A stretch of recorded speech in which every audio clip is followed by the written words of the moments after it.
So I have the report right here, Dana, and you can see just by the thickness of it, it's well over 500 pages, and it really represents the work of dozens of investigators by the Inspector General over an 18-month period. But based on what we've read so far, the episode that really seems to get a lot of attention is October of 2016 and the discovery of Clinton emails on a laptop computer that was being shared by Clinton aide Huma Abedin and her husband, Anthony Weiner. And if you can just bear with me, I want to go through kind of the the calendar here, because the dates are very important. What the Inspector General found is that the FBI in New York City, as part of a separate investigation, had identified over 300,000 emails on the Abedin-Weiner computer by September 26th of 2016. And within hours of that discovery, they had also identified emails with the clintonemail.com domain, and they immediately notified FBI headquarters here in Washington, D.C. Shortly after that, on September 28, they had what's called an SVTC, so a secure video teleconference call with executives here in Washington. And on that call was the Deputy Director, Andrew McCabe, along with about 39 other FBI executives, where they were briefed by the FBI in New York on the findings of the computer.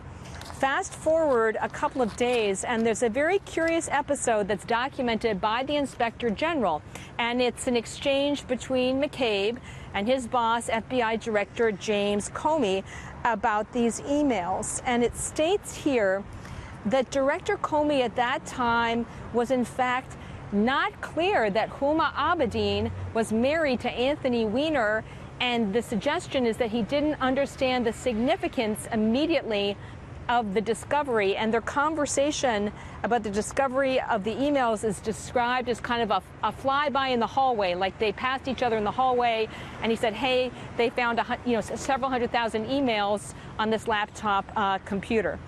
The Inspector General interviewed all of the people involved in this episode, and there were 4 main explanations that were given as to why there wasn't immediate action on these emails. The first was that the Clinton email investigative team was waiting for more information about the emails. The second is that they needed additional legal authorities to review the emails.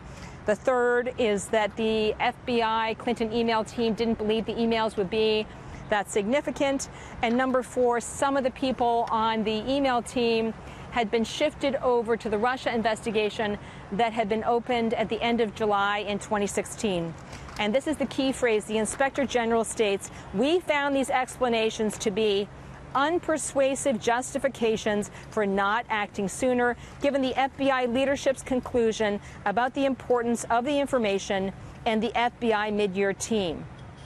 Fast forward to last month, and the Inspector General found that very important text message between FBI agent Peter Strzok and FBI lawyer Lisa Page, where in the exchange they basically say, we're going to stop Trump. So that's a very active thing. We're going to take steps to prevent him from becoming president. And what the Inspector General found, and I'm quoting here again, is that under these circumstances, we did not have confidence that Strzok's decision to prioritize the Russia investigation over following up on the mid-year related investigative lead discovered on the Weiner laptop, so these are the hundreds of thousands of new emails, was free from bias. This is the one episode in the Inspector General's report where they felt political bias was at play.